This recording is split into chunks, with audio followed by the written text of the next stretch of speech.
How good was Ben Stiller at playing the cowbell? Ben Stiller was very good at playing the cowbell, actually. His timing is quite extraordinary. But he looked really frightened when he was doing it, you know, because we just kind of tried. We were all watching. We were all watching him through the window. It was like the Alfred Hitchcock's The Birds. Oh, yeah. You know, like sitting like that. He was, but he did very well. But he did seem quite frightened by it. But how come? Why did he end up? He's a friend of the band. I know, but how? But why the cowbell? How come? Why? Because there's a cowbell sketch in Saturday Night Live. You not seen it? No. Oh, it's a very famous, funny it's cowbell sketch thing. You can see it on YouTube. Okay. If you put in cowbell and SNL, you will see the cowbell sketch. And I won't explain it. It's just funny. It's very good. And Ben was in town filming with Ricky Gervais for the first series of Extras, and he just popped by. And so when it was suggested that he do something, the cowbell seemed like the natural instrument. Yeah. And how important has your family life been? Because you got a son. I think you were married. I got married. Yeah. Was it because now the marriage is breaking up this whole gang of mine? I don't know if it's for you, but well, we're all married men, so it's it's all right. But I think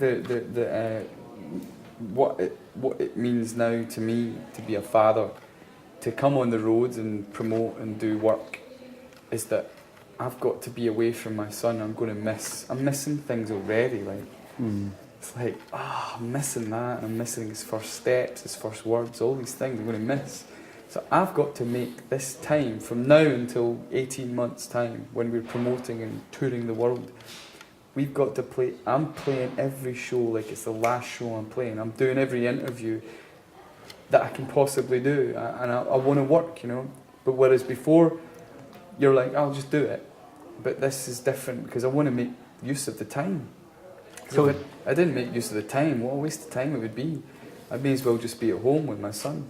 So it changed your outlook on your work. Oh yeah, it's like getting gunpowder blown up your backside. Really? Yeah. Have you got babies? No. Have you got babies? You got two. Well then you know it. You know, I can see you zooming that camera in and out like your life depends on it. I can see the bags under your eyes. Well. The album is called The Boy With No Name. When did you decide on? After 3 weeks. We decided on a name for him after 3 weeks. But how come you waited for 3 weeks? Because it's important. Don't you think the name of your child is important? I think it's so important that people have names for these people who don't even exist. And then the child comes, it's like Filipina. It's like that's lovely. Jabrovia, or Alan, or Mark, or Joseph, or whatever, and they haven't even gotten used to the person. We had a bunch of names, don't get me wrong, but none of them fitted his face. None of them fitted the child. But how come? Well, you saw him, Clay. What makes him typically Clay? What makes him Clay? Because he's I don't know. It's like you're asking these questions that are metaphysical, and that beg taking like 3 weeks to answer them. You're asking very, very difficult questions. No, but I can imagine because, well, it's like why? It's like you asking me that question, right? It's like saying, why is the color orange orange?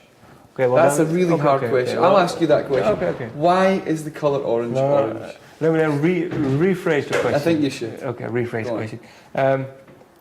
Do you still recall the moment you decided on a name? Oh yeah. What was that moment? What made it the moment? Because you can pronounce it in German and in English. Because my wife's German. Okay, so that's why. Okay.